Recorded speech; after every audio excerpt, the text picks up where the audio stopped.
All right, everyone, and we are live.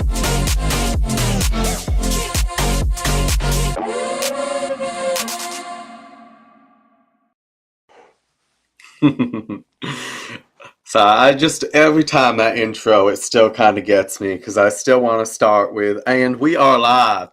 I still do.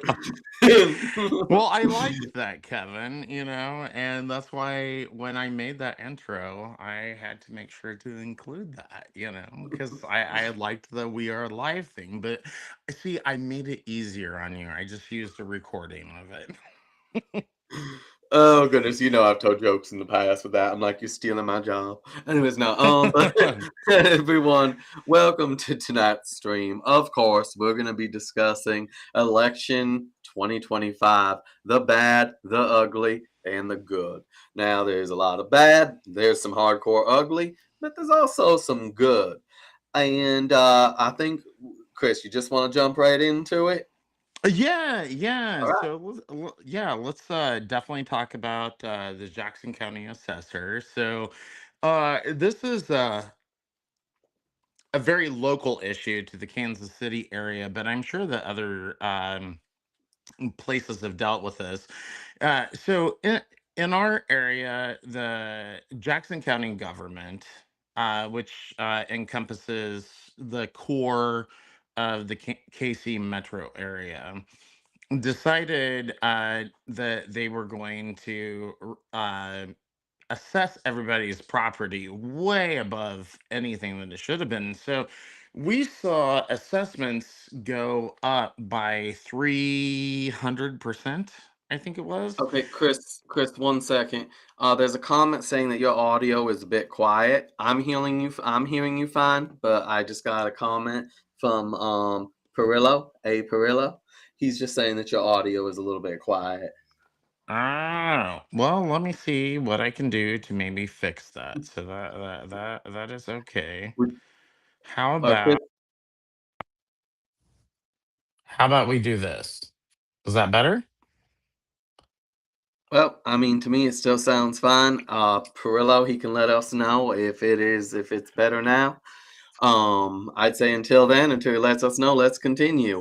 So Uh, with the Jackson County's assessor, excuse me. Yes. So anyway, so we had a really bad situation here where property taxes essentially went through the roof, and it was without a property tax increase. They just decided to assess properties way more at way more value than they should have been. And Mm, unfortunately, a lot of people who were retired homeowners ended up losing their homes because they could not afford their property taxes. So we led a charge, and this was mostly led by conservatives in the Kansas City area to recall our county executive, and his name is Frank White. He played for the Kansas City Royals, so someone who follows baseball history will know who he is. And anyway, we successfully recalled him. Now, people that he appointed, as in the assessor, was left over. And in this case, we decided also as a county, again, led by conservatives, to make the Jackson County assessor an elected position as mm, opposed to an appointed position. And anyway, so what by doing that, what happened is the person who was appointed as the assessor ended up getting ousted by the current county government. mm, She was essentially fired from her job. She was given the opportunity to resign. She refused to do so. And anyway, she got fired instead. So it again, it was seen conservatism working in the way that it should, for sure. Lower taxes, definitely a big conservative value. mm, And so that's exactly what we saw in the Kansas City area, and specifically to that Jackson County, yeah. Missouri. Well, Chris, I have to say, in regards to that assessor position, I'd say what really won out was representation at the end of the day, right? And Sure. I know it's considered a conservative win here because conservatives do tend to focus on a bit more. But there's a lot of positions in government that I'd like to see the people vote on rather than these individuals just be appointed, especially when they're appointed to positions that far outlast the individual, the elected official who appoints them. So I actually consider this an all around win. And I think that, both parties, all politicals, across the political spectrum, everyone should be celebrating. By the way, Carlo says it's better. Also, Vinny says hi in the comments. Well, he just posted the American flag, so we're going to take that as hi. Welcome back, Vinny. I still got, Hi, Vinny, and I'm glad that things are better. I'll just yeah, maybe use my AirPods or figure out what the deal is with this yeah. big thing, why it can't pick up my voice. So I do want us to leap ahead though quick to this blue wave. So folks, okay, so right here, this is an article from the Star. We just have the headline. It says nation hit by blue wave. Did Kansas local elections follow or buck the trend? Now, personally, Chris, I have to ask, is the blue wave in the room with us? We're going to discuss it a bit more later. I just don't see the tidal wave that a lot of Democrats and even some on the right are talking about. But we'll go into more into that later. Let's just talk about the Kansas local elections. Did they Right. follow a blue trend? Yeah, they did. So for those of you who don't know, Kansas City is in Missouri, but we're right next to Kansas. So of course I follow Kansas politics very closely as well. Um, because the two states kind of mirror each other quite a bit. Um, yeah, there was one that was particularly interesting, and this was a local. Well, this was a school board election, and I think it was Blue Valley. Not that that means anything to our national audience, but anyway, for for the folks who are local, I think it was Blue Valley, and they voted out a school board member who was supposedly anti LGBTQ. And to my knowledge, the school board member was essentially fighting for a lot of the same things that I did, or that I do.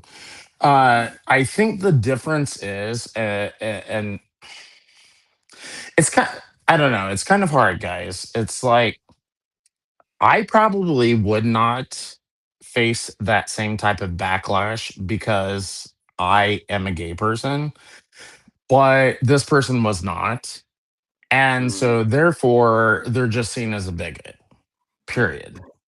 And we've seen this, or I've seen it many, many times where I've been asked to come in and speak to something, whether it be before a government, well, always a governmental body, but no matter what governmental body I've been asked to talk to, whether it's a legislature, county council, city council, mhm. school board, it's always because, Chris, you are not going to be considered a bigot by these people. Yeah. You're going to be taken more seriously. So I think that the school board member basically had the audacity to be straight.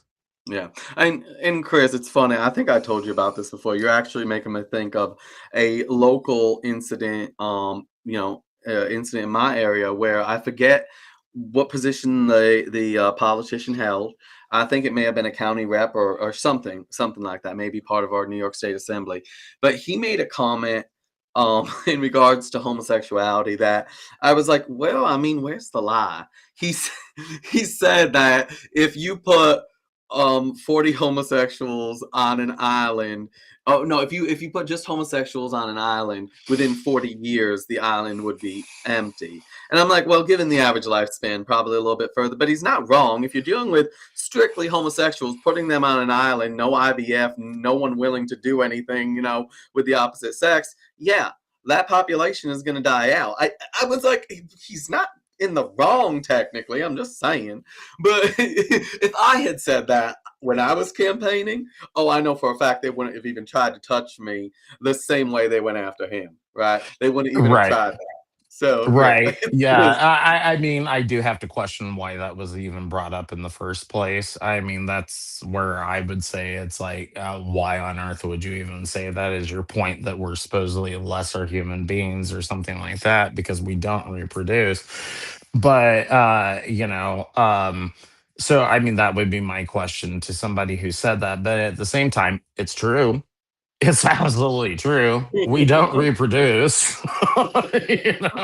So it's like, it, it really is. We don't reproduce without some kind of help, some kind of aid, or if someone's willing to cross that boundary, which for me as a very much strictly homosexual, that would never occur. So yeah, um, I just always thought that was funny because I think you made me think of that guy, and I was just like, yeah, that's one of those cases where he said it and obviously he ended up I believe he resigned ultimately, where if I had said it they wouldn't have really even tried to do anything. um so yeah, yeah, yeah, it is kind of an odd one. It's like it's not a lie, but at the same time, it's kind of like, why would you bring that up, especially as a political yeah, person, a candidate or something like that? It's like, why on yeah. earth would you bring that up? So, are we going to move on to the next topic? We sorry, the comments right now. Vinny, I'll get to you for your next comment, but Perillo just made this comment and I have to admit it amuses me. um right here, it's kind of funny. I just I saw it. thought A. Perillo responded, I thought gays reproduce asexually like sea sponges. Damn Southern sex education has failed me again. Um, that, Okay, Perillo, that you that is kill too me. You funny. kill me. You kill me here. Um, and Vinny's like, you just need a good scientist to keep that island going. Vinny, we're not talking about science here, all right? This isn't the island of Monroe there, right? What was it, Monroe? Anyway, Okay, so Dr. Vinny Monroe. said All right. Vinny asked this question. And I have to throw this up because I kind of wonder what my I'm wondering what my own answer is going to be. It's like, hey Chris, if you had to pick one object that represents you, what would it be? Oh God, what would one object that represents me? You know what? A quartz crystal. Here's why. I think it's because it's transparent. Um, and I am a transparent person. There's not much guessing about me. People know what they're getting when they're dealing with me. I'm very blunt, very in your face, so to speak. But I also reflect the light of others. So when I see goodness, just like a crystal, when I see goodness, I try to reflect that back out into the world. So there you go, Vinny. I'd be a quartz crystal. All right, So let me do one that pops to my head quick.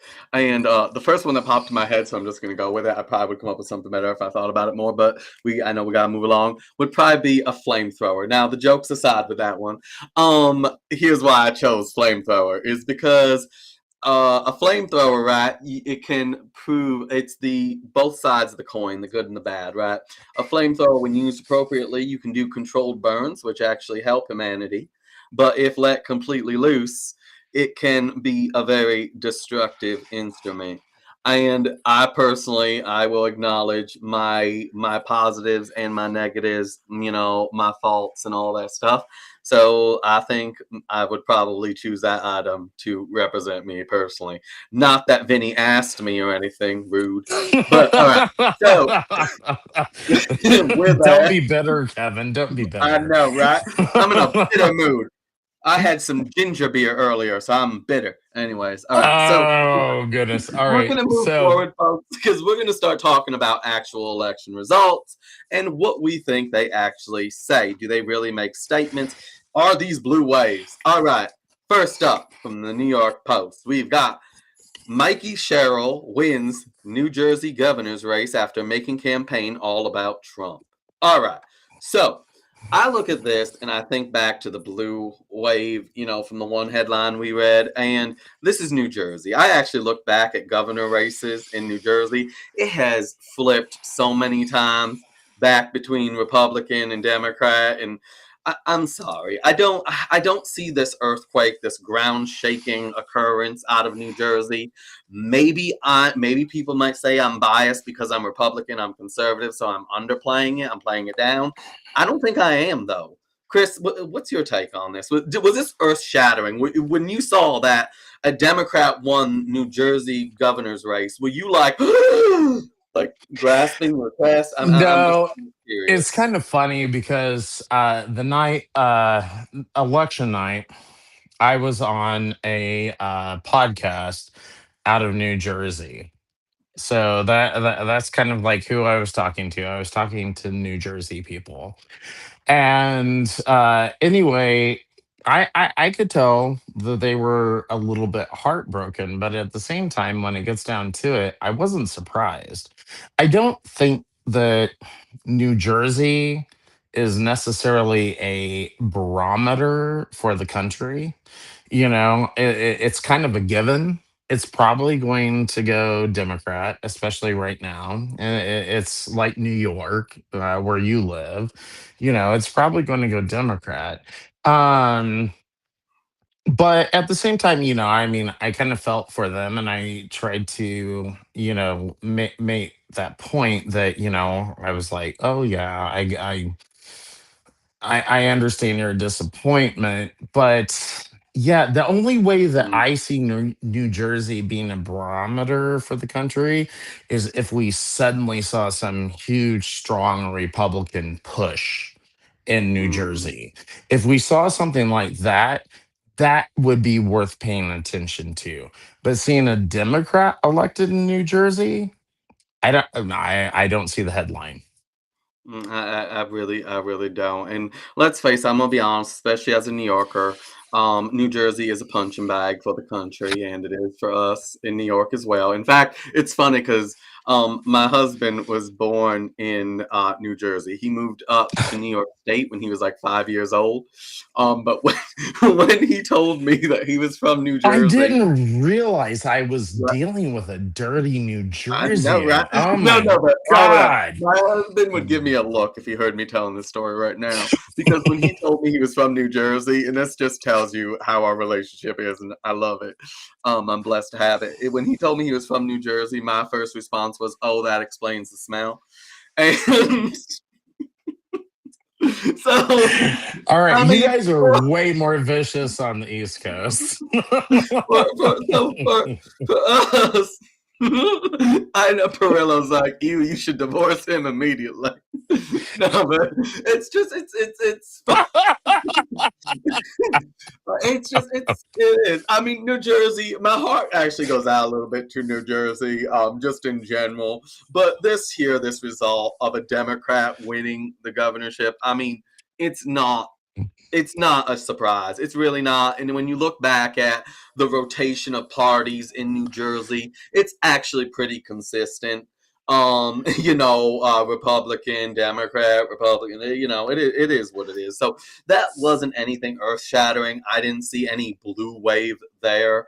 But No. with that, you ready to move on to the Virginia's Yes. governor's race? All Now, right. this one's way more interesting, kids. I'll let Kevin start it off. All right. So to read the breaking headline here from the New York Post, Democrat Abigail Spanberger, I'm sorry, it's just that name amuses me, wins Virginia gubernatorial election against GOP Lieutenant Governor Winsome Earl Sears.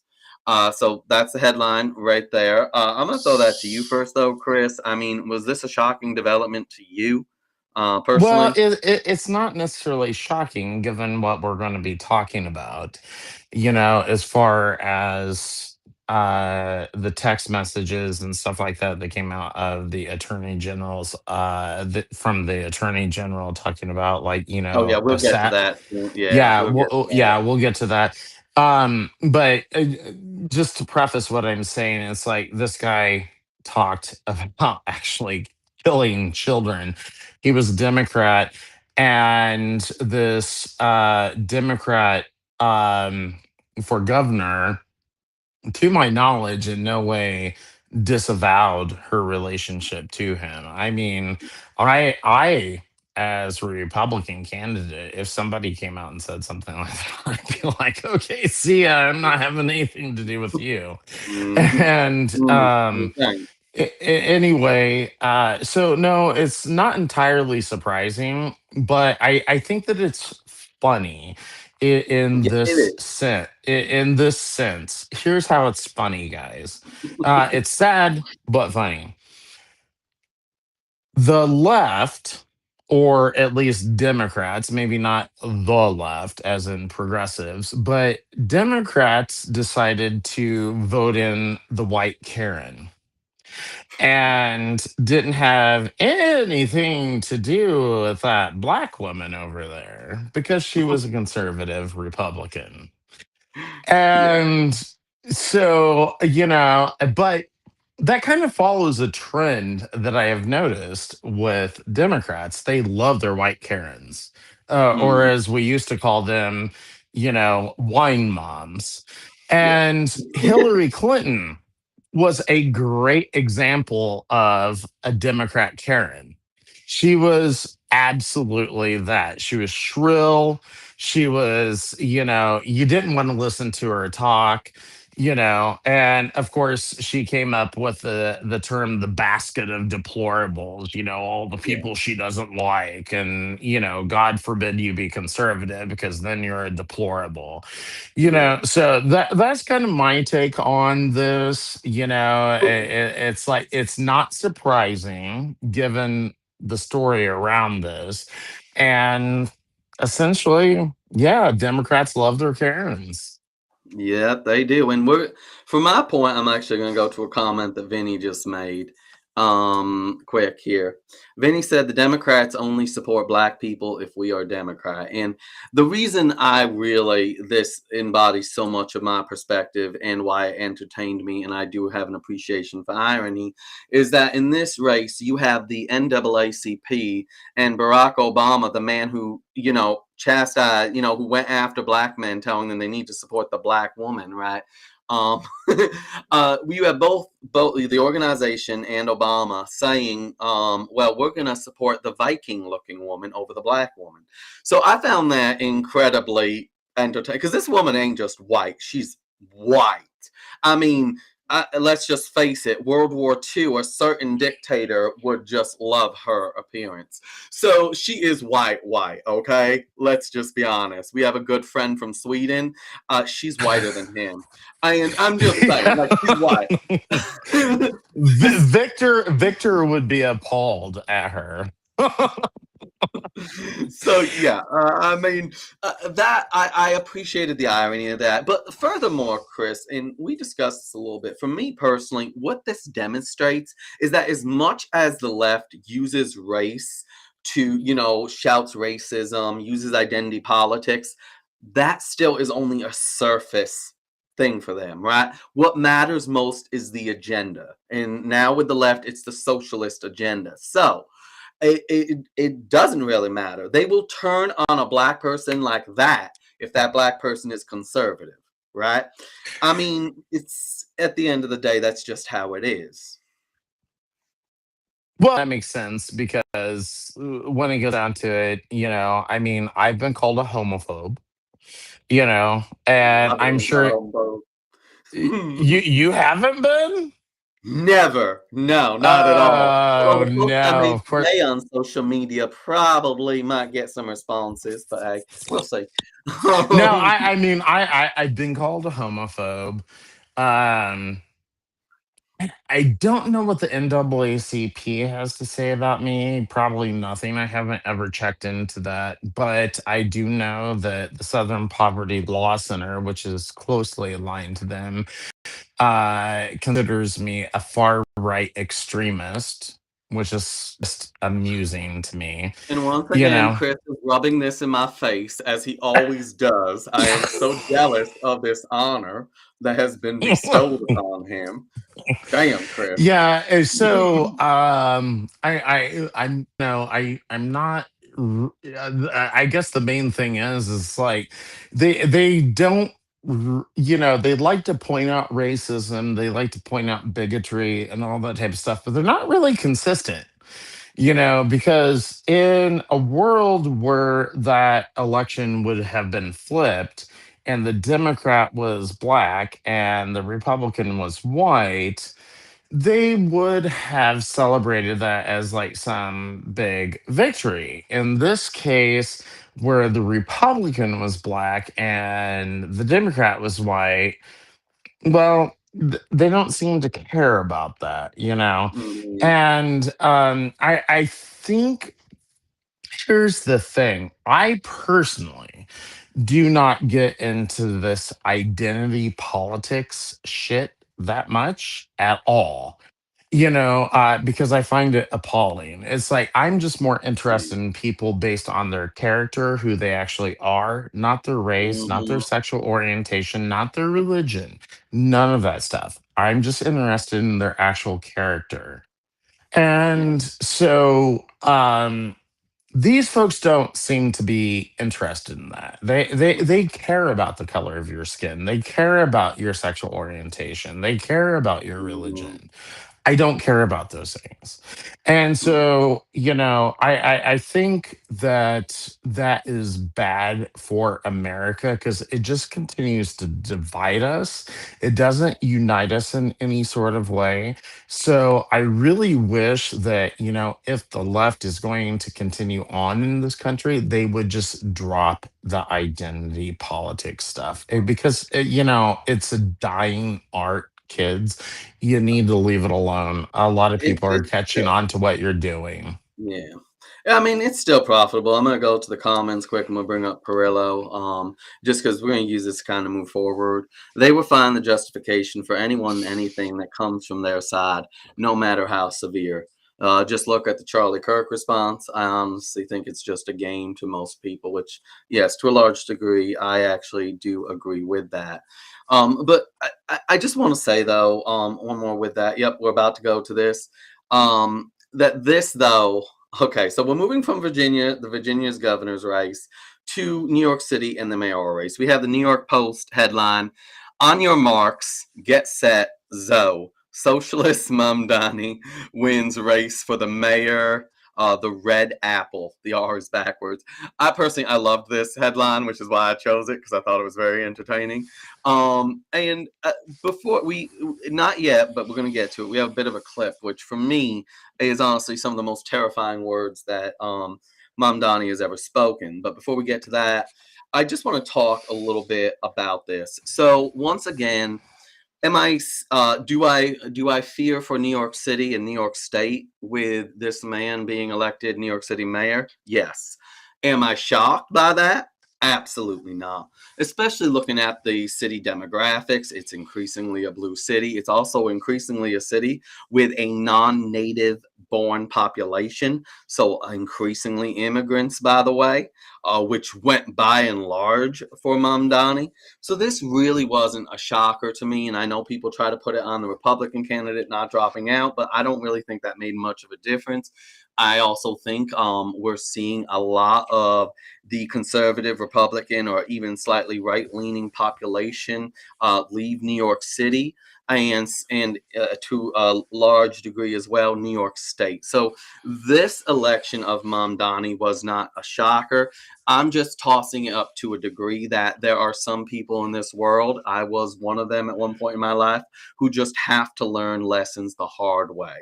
And Right. that's my perspective as a New Yorker.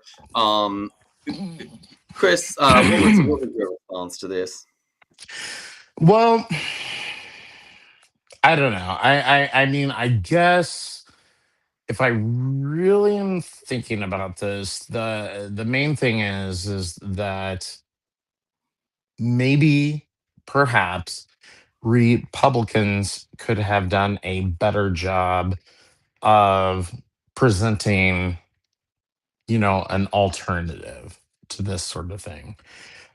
So in that regard, uh, to the socialist agenda, in that regard, I'll give some criticism to the Republicans. It's like, you guys do have a legitimate response to this socialist ideology. But for whatever reason, they didn't really put together anything big. I mean, we saw something similar happen in Missouri with a particular issue. It's like the Democrats came out in full force to vote for it, but the conservatives essentially were split, and it was a huge mess and all that sort of Yeah. thing. And that's kind of what I see with Mamdani. I mean, the Republican that stayed in the election, I mean, he didn't even have the support of the president of the United States, And so, I mean, it was fractured. The response to Mamdani was completely fractured. So it's not really surprising given that there was essentially a vacuum Yeah. in the opposition. There was really no opposition. Yeah. He essentially, in my opinion, ran unopposed. Yeah. And You I want to go know, to the comments quick though, Chris, because I think this sure. adds on that. Vinny, who actually resides in New York City, by the way, folks. I'm in New York, but I'm more upstate. Vinny says, yeah, I'm an inch away from moving to North Carolina if anything tragic happens under Mamdani. I will admit, with Elise Stefanik declaring her that she's running for New York State governor. I am praying that that is our way to turn the tide. But I have to admit, I love New York. I love the beauty of New York, but the politics more and more. It's yeah, it's destroying me. Oh, and sorry, his I actually do want to bring up this because this kind of goes into it. His next comment. Shoot, why Oh, did I I'm close? showing it. Oh, okay. Yeah, Chris, in New York City, our alternative was Curtis Sliwa, and he's been losing elections for years, but he has a good heart, which is why we trust his campaign strategies too much. And we do tend to do that, I think.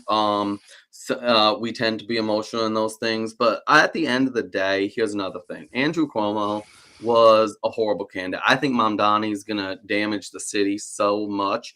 But Andrew Cuomo, to ask a Republican especially to vote for him, this is a man who I've mentioned this on a prior stream and I'll mention it again. I actually have come to, see it as a good thing that my parents left this world before COVID because so many elderly people, so many people in general died alone in hospitals under Andrew Cuomo.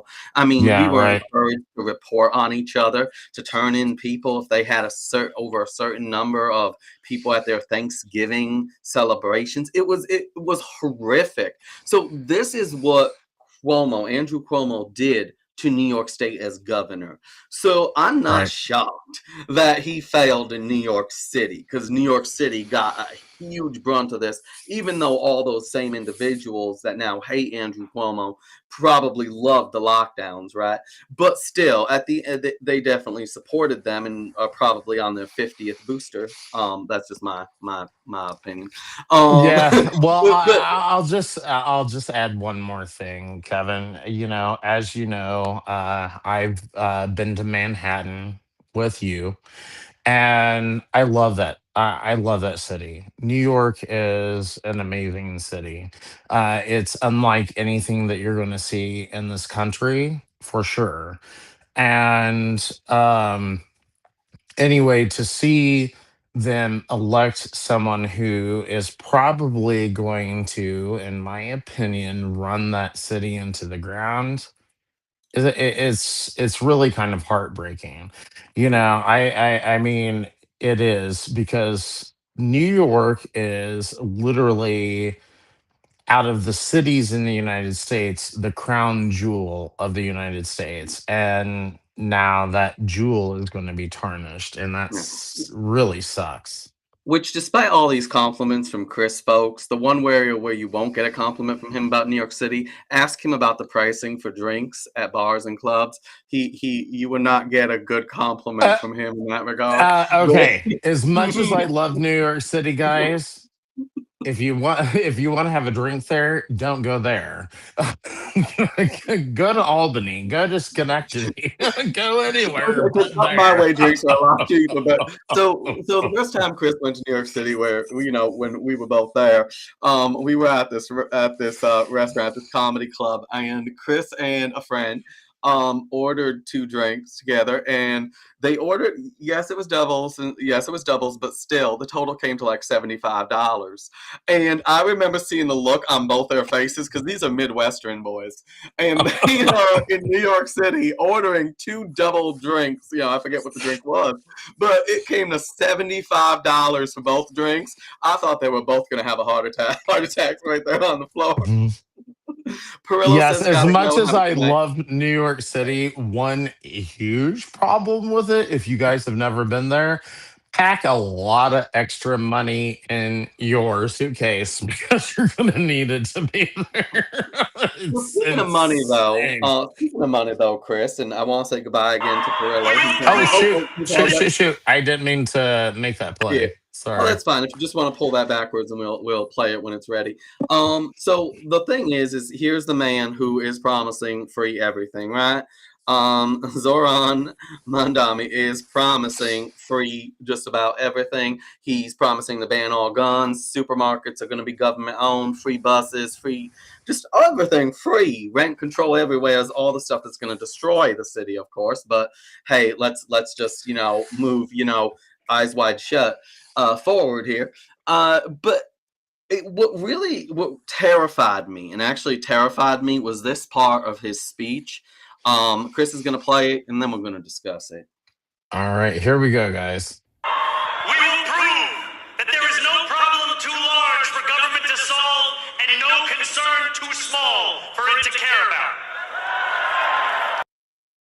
All right. So if you want to play that one more time, because it's a 10-second clip, I just want to make sure everyone heard that. Okay, here we go. We will prove that there is no problem too large for government to solve and no concern too small for it to care about. All right, so this is terrifying to me on so many levels, especially as a limited government conservative. But also, I can't help but think to Reagan, who I don't know if I'm paraphrasing this or quoting it correctly. I'm probably paraphrasing. He said that basically the most frightening words in the English language were "I'm the government." We're the government, and we're here to help. Because rarely when does government help and then pull back. Once government expands its powers, it's not well known for voluntarily restricting those powers, pulling those No. powers back. And history shows this time and time again, not just in America, but in nations throughout the entire world. So this right there, out of all the idiocy that this man is promoting, ban all guns, rent control all throughout the city, state owned, government owned. This right here, these words terrify me the most because the cheers also terrify me. It's not just what he said, but it's the actual cheering that terrifies the heck out of me. Again, I was not shocked by this victory, given all the parties involved. However, I am fearful for the future of New York City and New York State at large. But again, I just think some people have to learn the hard way. Well, I'll tell you what, Kevin. Here's the interesting thing about what he's proposing as far as like the government-run supermarkets. I'll just say this: Kansas City is definitely no New York, but large cities, um, Kansas City, New York would definitely fall under that umbrella. Large cities like to do these interesting government experiments with this type of stuff. And I can already tell you, in Kansas City, we have, I think it's in a section called Westport. a government-run supermarket, and I'll tell you what, it failed, Mm. and did not. It could not supply food. It ran out of food all the time. There were Mhm. many pictures in the Kansas City Star, which is our major newspaper here in Kansas City, of this. I think it was called a Sunfresh, um, running out of food. So, I mean, if it can't work in a mid-sized city like Kansas City, how the hell is it going to work in a city like New York? I just don't understand But this. But Chris, he thinks it can. He thinks it can. It's not going to work. I mean, if you can't even do it on a small scale, how the hell are you going to do it on a large scale? to piss off our good friend from Sweden, Victor, don't all the Nordic countries already do this? No. He gets so mad. Well, but see, When- but that's actually kind of like that's kind of a good point. It's like the Nordic countries, smaller countries, can pull off some of this socialist stuff, and that kind of makes us interested. And it's like, okay, can we make it work on a larger scale? But what I'm saying is that we can't even pull it off in Kansas City, Missouri. How the hell are you going to pull it off in New York, New York? And even when you look at the Nordic countries, you're seeing large social welfare programs. That's true. But if you look back, the Nordic countries have moved progressively, at least when it comes to the economy, in a capital more towards capitalism, right? So it's not like they're that hardcore like socialist. Despite what Bernie Sanders, who loves bread lines, and who knows, New York City might end up having them soon, despite what the Bernie Sanders type. Now, before we move forward, because we're going to discuss, for me, we've discussed the bad, but now we're going to move on to the ugly in a moment. But first, I got to ask Vinny. Vinny, this might be a great opportunity to make some money. Is there a poop human feces tracking app for New York City yet? If there is not, Vinny, I hope you're still listening there. If there is not a human feces tracking app for New York City yet, cash in on that. You might be able to make some money. I'm just saying. I mean, And as a Midwesterner who has been to New York City, I'm not saying a damn thing. I'm just keeping my mouth closed. I Mouth just love closed. visiting New York City all the time as much as I could, and it's just heartbreaking, because here's the thing: there is beauty in the city. As much as I prefer the mountains. There was a time in my life where I thought I was going to live in New York City, actually. So it breaks my heart to go there, and as soon as I get off the train, to see homeless camps. Right outside of Grand Central. It breaks my heart to see that, and for so long, people not doing much about it. It really is heartbreaking. So I will say that, and I do pray for New York City. I pray for my entire state, and as I said, I hope with Elise Stefanik we're able to turn that tide. But here we go with, speaking of absolutely heartbreaking. Um, Chris, if you don't mind, I want to jump on this one, because this here, all the other elections, right? All the other results, while I'm not thrilled, I saw them coming. But here is where I hoped in my heart. I prayed for a specific result. And to read the headline, folks, yes. Breaking New York Post. Democrat Jay Jones on seats Virginia GOP Attorney General Jason Myers, despite text scandal. This broke my damn heart. This broke my heart. And let's just move forward to the text, by the way, because I have to say, and then I'm gonna read it, and then I'm gonna hammer a bit more. So I'm highlighting the part where the individual who was texting with Jones says, "You weren't trying to understand. You were talking about hoping Jennifer Gilbert's children would die." And Jay Jones responded, "Yes, I've told you this before." So more than once, by the way, this man has said this to this individual. Only when people feel pain personally do they move on policy. So this is a man wishing death on children, right? And the voters, that wasn't enough to disqualify him. This breaks my, because I had hoped for more. I truly wanted to have faith, at least enough faith in the voter base, Democrat voters, at least in Virginia. I don't want to. I feel like I could apply this in many more states, but for the sake of argument here, I'll just keep it with Virginia. I really wanted to believe that despite being so pro-abortion that many on the left are fine with abortion at 9 months, that despite all that, despite wanting to drug children, mutilate children, transition children, that they still have some kind of core issue when it comes to a candidate for office actually wishing death on children, actually wishing death on children, and then to elect him to the position of attorney general of all positions. Attorney general. So basically the top law enforcement in the state.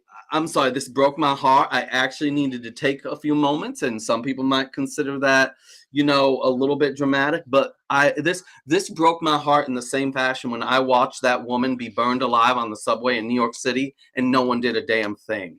When that poor young woman, Ukrainian immigrant, when she was stabbed and all the people on the freaking train, they did not do a damn thing. This breaks my heart that people saw this man wish death on children and didn't.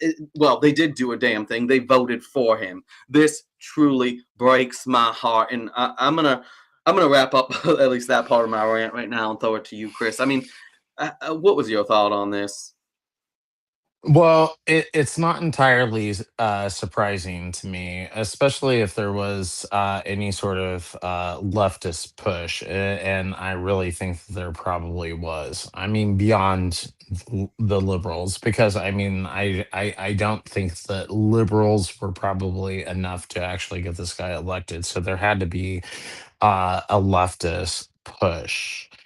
Um, I don't know about you, Kevin, but on in my time on the left, this idea of inflicting pain upon people in order to get them to change their minds so that they would support leftist socialist causes was not rare.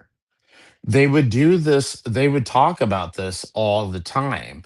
It's like, okay, we need to push pain onto these Mhm. people in order to get them to see our way. That's how they saw it. And I heard it all the time. It's like, make them suffer, make them I, feel some pain so that they will agree with us. I'll and tell you what, I mean, here's the thing. When I realized that the right or conservatism was a better fit for me, ever since then, I have never heard absolutely anything like that. Like, oh, we must inflict pain upon people to make them see our way. But the left is absolutely the Democrats. We'll put it that way. The Democrats are absolutely willing to make sure that you feel pain in order to see their way.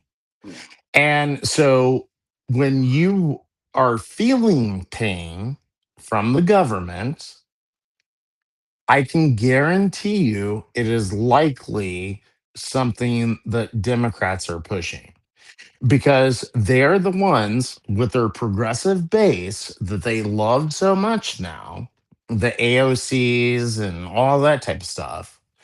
You know, they want to see pain pushed upon people because they think that's how they'll convince you to vote their way. So do not buy into this shit, people. I mean, don't. Absolutely don't.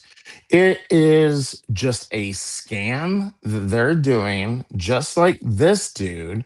I mean, he's talking about killing children in order to enforce the pain upon someone. I mean, think about it, guys. How disgusting is that? That is absolutely disgusting behavior. And guess what?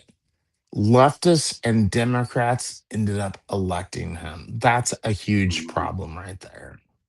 And it really, I mean, but that's the thing, Chris. I'm used to, as you say, they push hate. Like when there it actually is hatred towards whites, they're like, well, it's good because then they need to feel that. But I guess it's just the fact that I've dedicated, as you have, Chris, so much of my time, so much of my, so much of my life over the past couple of years to protecting children, to see someone like this get elected, and as I said, AG, Attorney General in Virginia of all offices, it absolutely is heartbreaking without question. And Vinny's saying in the comments that that's wild, which it's wild, it's savage, it's oh god, it's inhuman, it's evil in my opinion. I'm gonna be blunt. But with that, we are going to move forward because we have to ask ourselves: is there any good news for Republicans? This, we focused on a lot of the bad. We focused on the ugly. But now we're going to focus on where we feel the good is. And Chris, I'm going to throw it to you in a moment, but I just want to say I personally think the good, and some people might say that this is actually a bad, but I think it's a good because I don't think the problem facing Republicans has anything to do with conceding to Democrats or anything like that. I think a lot of the problems facing Republicans, the party itself can fix from from voters not turning out for the smaller elections, to voter engagement in general, to reaching out to the youth, and to resolving divides within the party. I think that I have hope for the future, and I think that there's good news for the Republican Party if we address some key issues within the party itself, not so much really addressing issues with the Democrats per se. Chris, what's your take on that? Well, I mean, I like what you said there, Kevin, because really what it is we need to present a unified front. I mean, the fractures that do occur within the Republican Party, and they certainly do occur, we need to fix that for sure. Now, if you want to ask my prediction for the midterms next year, and of course, I'm a little bit biased because guess who's running in the midterms next year? That's me. And if you want my predictions for the midterms, I think that the Republicans are going to lose nationally. But I think that locally they're probably going to do okay. We saw that in the Kansas City area with the stuff that we started off this podcast with, talking about the tax situation and that sort of thing. I think that people here in the Kansas City area are going to remember that. They're going to remember who actually, spearheaded that stuff, and they'll go to the ballot box and remember that. So I think that locally we're going to do well. Now, nationally, probably not so much. I mean, let's face it, the midterms for the governing party are never very good. It Yeah, very usually rarely. Yeah. yeah, it almost always swings the other way. So, I mean, I'm not exactly giving you guys earth-shattering news here, but excuse me. But but there is some hope. There is some hope because the thing is if you elect good Republican candidates to um school boards, city councils, to state legislature I can't talk, state legislatures and that sort of thing, that's going to have way more impact on your life than anything the federal government is going to do. So if we can elect, those conservative people to those types of positions, like I said, the school boards, the city councils, the state legislatures, I think our Mm, country's going to be okay. We probably pay way more attention to the national government than we really should. I mean, I know just from running as a candidate for the state legislature here in Missouri that everything that we do in our state capital, everything that's done there has so much more impact mm, on the daily lives of people than anything the federal government does. mm. So See, let's keep things in perspective. We're probably yeah. going to face that so-called blue wave on a national level, but keep it together. Keep a positive mindset when it comes to local elections because I think that you're going to see something different going on there. So here's what I think. I do think that we have a good chance that Republicans will probably keep the Senate. I just don't think there's enough swing regions districts up for the Senate, swing states up for Democrats to take the Senate. It is all in the House where I think things could flip. And historically, I'd say they were likely to flip if we follow historical trends. However, we do have a lot of redistricting, gerrymandering going on in states throughout the country.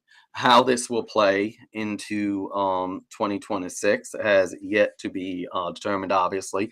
So here's the thing: why I normally would say I'd follow historical precedent and say that yes, we're probably going to see at least the House flip. I don't know because we're seeing a lot of variables change here. If gerrymandering is done in enough states in different ways, it really does throw a wrench into that traditional way of thinking. Because we just, it creates more questions than it does answer. And another thing, if honestly, one of the things I think really hurt the Republicans was the assassination of Charlie Kirk. And I don't feel I'm overplaying it at all because here's the thing. Charlie Kirk was a passionate voice that spoke to a very important demographic that historically Republicans have sucked at reaching, and that is younger voters. Now, I think that game, there needs to be a new strategy, obviously. In honor with Charlie Kirk in mind, which, by the way, folks, today, November 10th, obviously makes 2 months since Charlie Kirk was assassinated. Rest in peace, Charlie Kirk. Uh, God bless you and God bless your family. I just think there needs to be a new connection. And some people have stepped up, some laughable, by the way. Seeing Milo Indianapolis saying that he's coming back was very entertaining in a sad way. It was sad comedy. Seeing seeing, another young man, I forget his name, he was he is very intelligent, don't get me wrong, very well spoken, but what does he do? He posts a picture of him going to an event on a private jet. Not very much connecting to the blue collar man.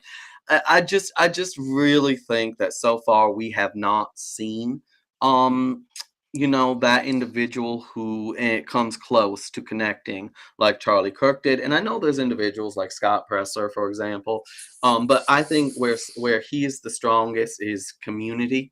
He actually goes into communities and does the work with going out there. I've seen him do like rehab, right, for communities, help build things. He really gets the voters out by going into their communities. I think that's his strength. I wouldn't want to see him switch to suddenly doing, change my mind on campus kind of things, because I think the purpose he serves is very important.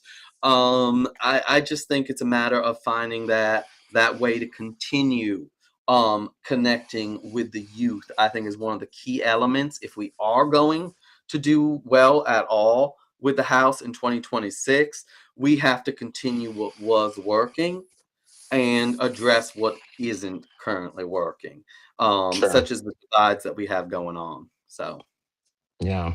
Absolutely. I don't disagree with anything that you said.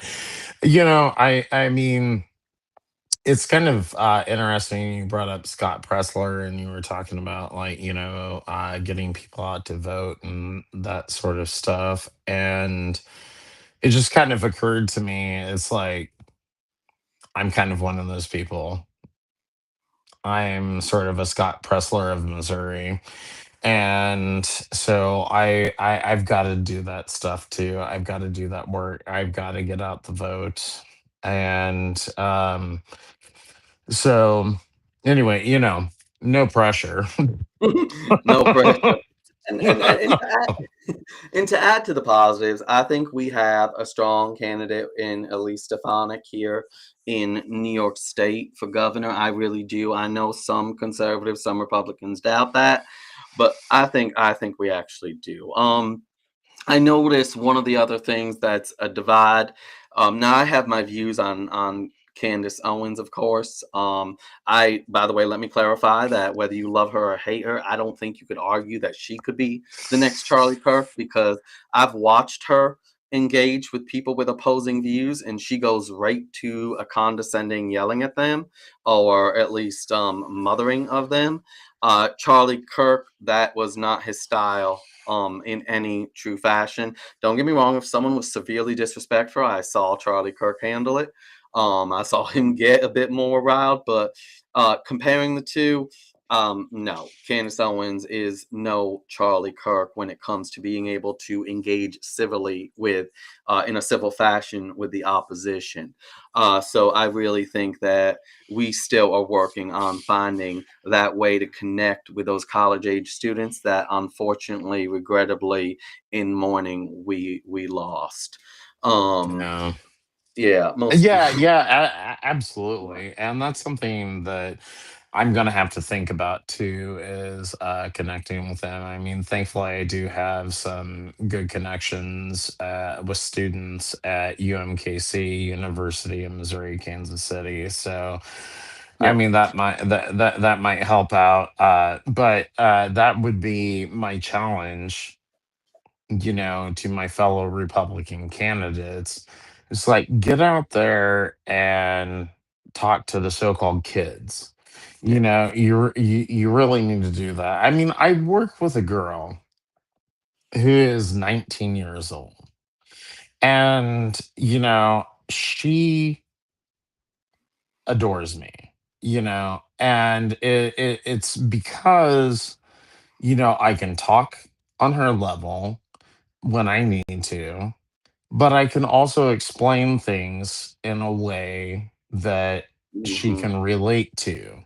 And I think that that's an important thing for Republican candidates. Be relatable to your constituents. Because if you go into the office dressed up in a suit all the time, looking perfectly coiffed, and all that type of stuff, I mean, Yeah. Which everybody's just going to see you as just another freaking politician who doesn't give a shit about them. and it really is. I mean, I will go, I've actually met Republican candidates that are wearing these, like, just going out to meet the people in general. I'm not talking about like a dinner, right? They're out there shaking hands in suits that would probably cost several months' rent for the average New Yorker or average American to be able to afford. Like, I'm afraid, like, if I shake their hand, might I actually get a speck of dirt on there, and they might get upset or they might flip out. I mean, that is the feeling. And to go back to the youth aspect, Chris, because I wanted to get your take on this though. Um, I have gone to Republican events where I'm 40 years old, right? Over the past couple of years, I've been involved in the local Republican parties, the councils and everything. I have actually committees, sorry. I've gone to a number of Republican events where in my late 30s, 40 years old, I am among the youngest in attendance. That Oh yeah. is not how you keep something going. That No, just no. can't be. And It I've needs to noticed change. I yeah, Kevin, oh my God. I've noticed that too. It's like I'm 47 and I'm often the youngest at these events. And that's a problem. That is a problem. You Yeah, but know. to go back to health, though, I think we can resolve that issue. Mm. We just have to be better at actually, and I think there are a number of Republicans that are better at it. Republicans caught up with using social media. Obama was leaps and bounds. Obama really put the Democrats, the left, leaps and bounds ahead of Republicans when it came to social media. But Trump came in and changed a lot of that. So I think Republicans have gained a lot of ground in important areas. It's just you got to be able to keep that ground.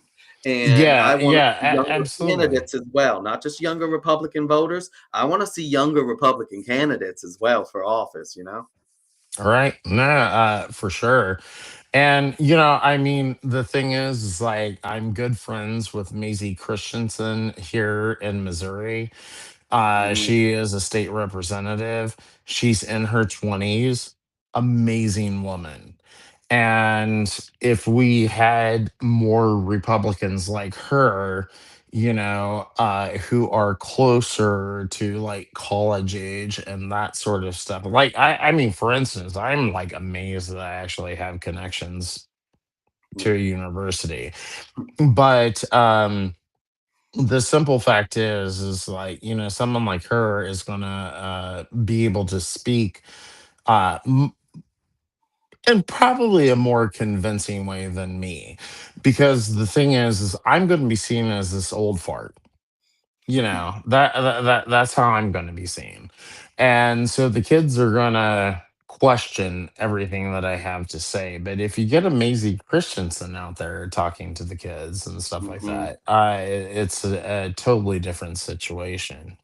Yeah, absolutely. And that's the thing is I think politicians aside, candidates aside, I think those in the party who need to be reaching out to the youth, I think they need to be in the age range of mid 20s to early 30s, preferably actually later 20s. That way they're a bit older than college age students, so there's a bit more of that elder respect, but they're close enough to college students to where they can still relate in the culture on more levels. So I really think that that's what we need to see. And Charlie Kirk fit that demographic, but I have faith that we can continue that. I do want to go to the comments quick because Vinny is doing something here in the comments that I actually support. Now, this is not an endorsement from KC Reacts in any way to this race in District 74. Oh, sorry, I was going to go to yeah, else it's a wrap for us. Yep, exactly, Chris. We need to relate to future younger Republicans, or else it's a wrap for us. Absolutely, Yeah. Vinny. But I also want to go to this one. Here, Vinny is taking the opportunity to give a candidate a shout out. He goes, shout out to my homie Jason Murillo, who is running for State Assembly District 74. Now, mind you, Chris and I, neither of us know this individual. This is not an endorsement on our end, but I just want to acknowledge that Vinny is taking the opportunity to get a name out there. People, work to get a name out there. I've mentioned Elise Stefanik for my personal self during this stream. Obviously, if you're in Missouri, I'm going to promote Chris to you if you're in his district. So please, people, what Vinny did here, like I said, this is not an endorsement from Chris or myself, obviously. We do not know this individual or, what he's running on. But get the names out there of the candidates that you support. Work on getting them out there. Vinny is saying he might run for office himself, maybe. Vinny, I mean, I would definitely help get you out there because at the very least it would be an entertaining campaign, Vinny. It'd be very entertaining for sure.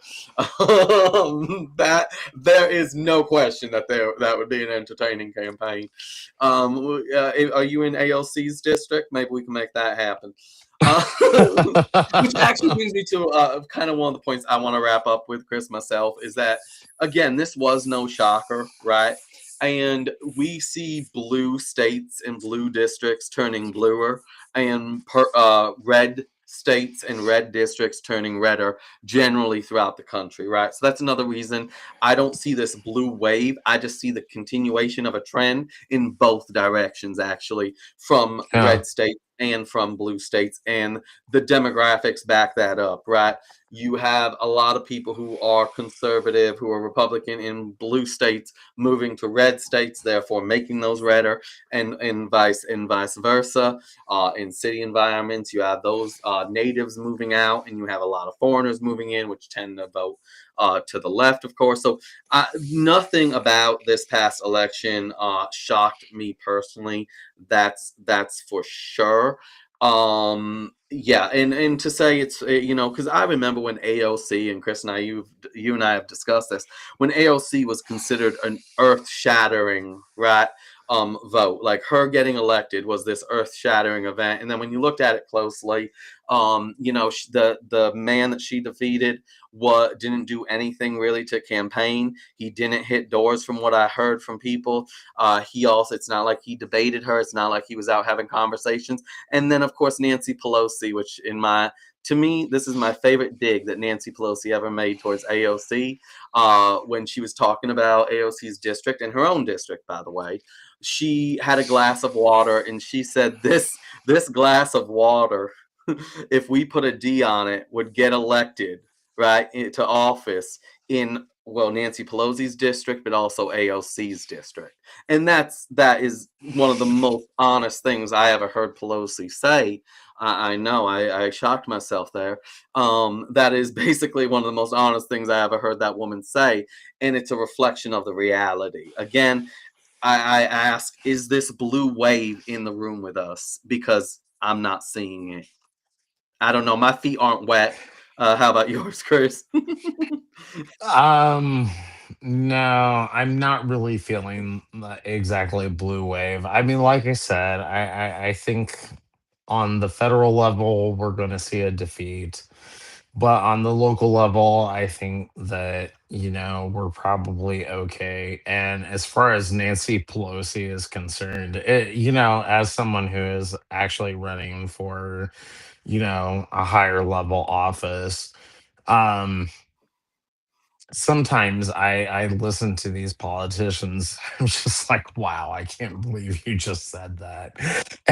And that was one of those moments for me. I'm just like, oh my God, I would never say something like that. Even if I was in the safest Republican seat in the state of Missouri, if I would not Yeah. point at a glass of water and say, well, you just slap an R on here and all these dumbasses will vote for it.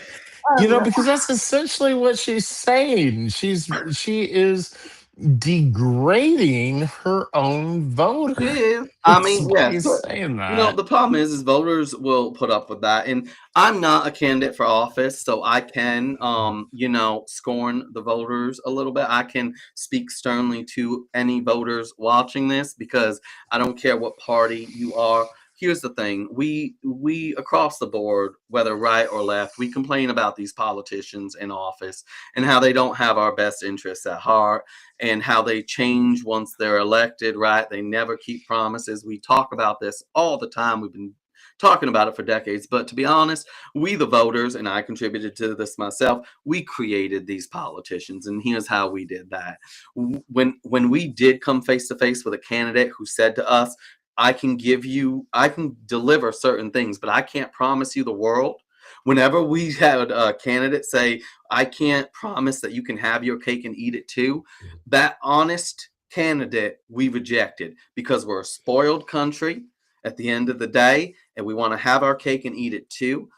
And we have been groomed culturally to go with those who promise us the world. But the problem is, no one can promise you the world. All right, so stop that. If we want to do something to help our nation, regardless of political affiliation, stop going with the candidates that just promise you the world, and go with the realistic candidates that tell you the honest damn truth about what can and cannot be done, at least where they are. Because y'all are insane with that. And like I said, I'm speaking to this myself. I'm speaking to this myself.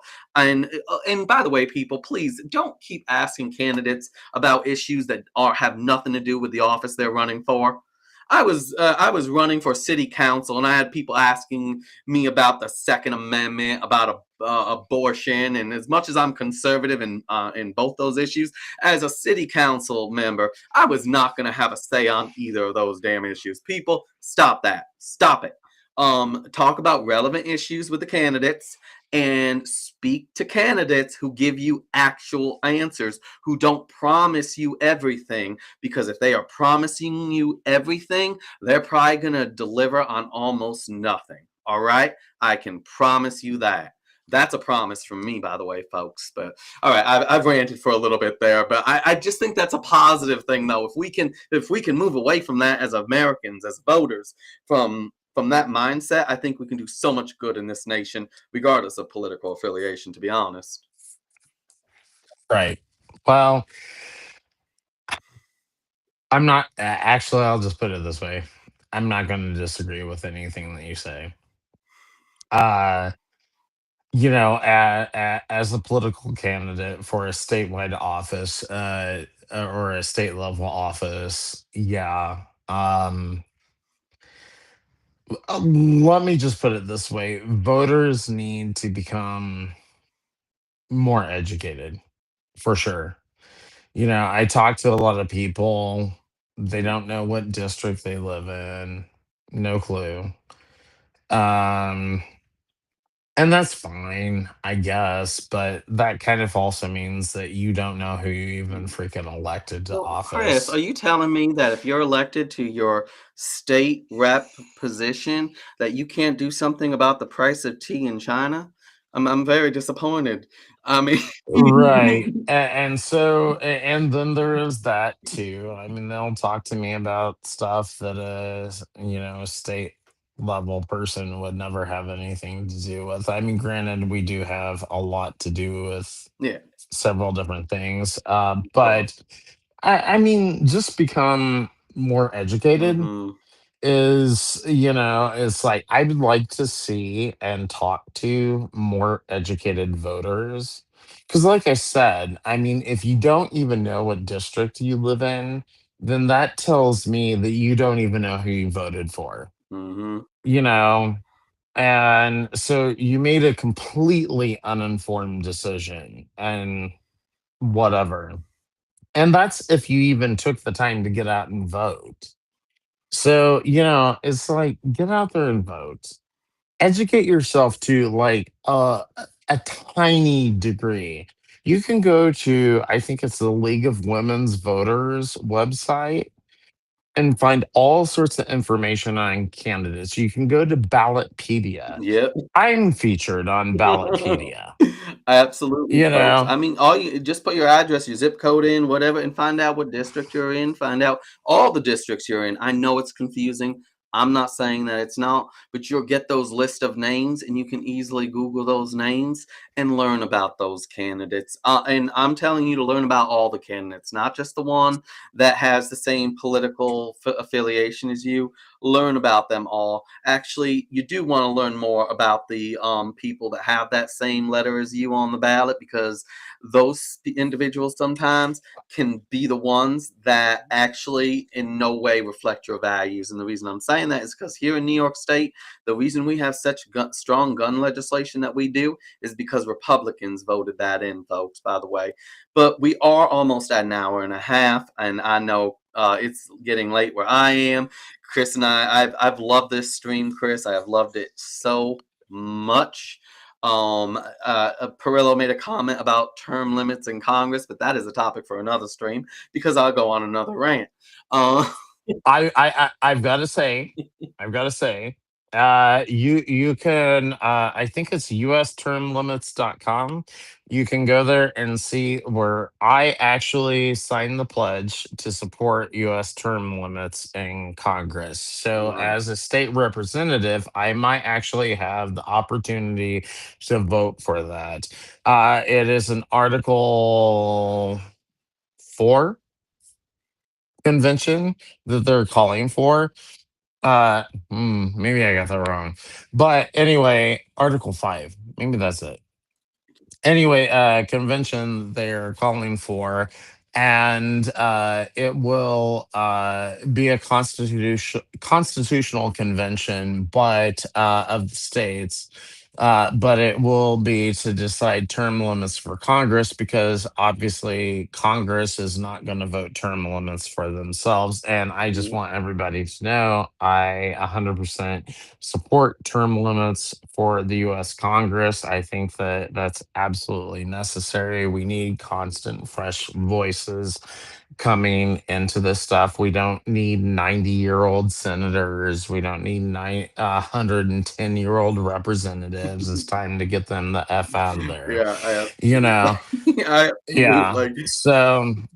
Yeah, for sure. So, anyway, um, yeah, I absolutely support that. And anyone who's watching, you can see get it Right there, right yeah. there. www.barrettformo.com. Yep, And anyway, if you want to help me out, donate to the campaign, and you like the idea of those types of things or anything that I've said tonight, I mean, I absolutely appreciate it. And I will say one last plug, and then I'll let you go, Kevin.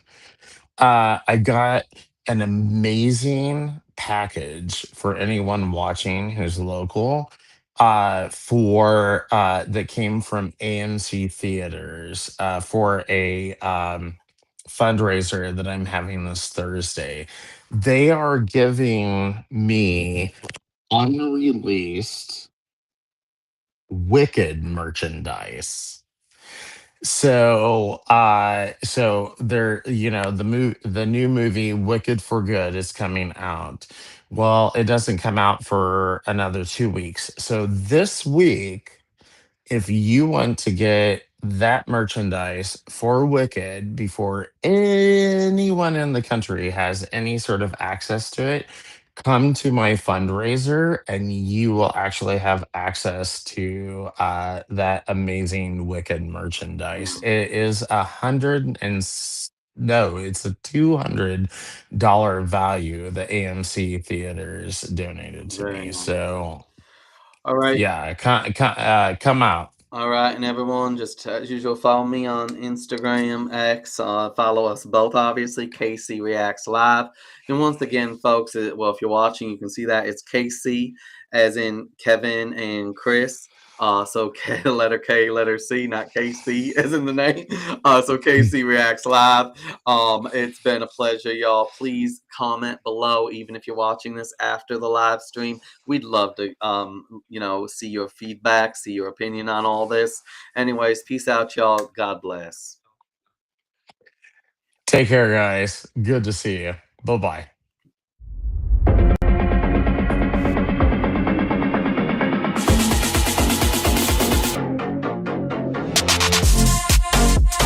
All right, everyone, and we are live.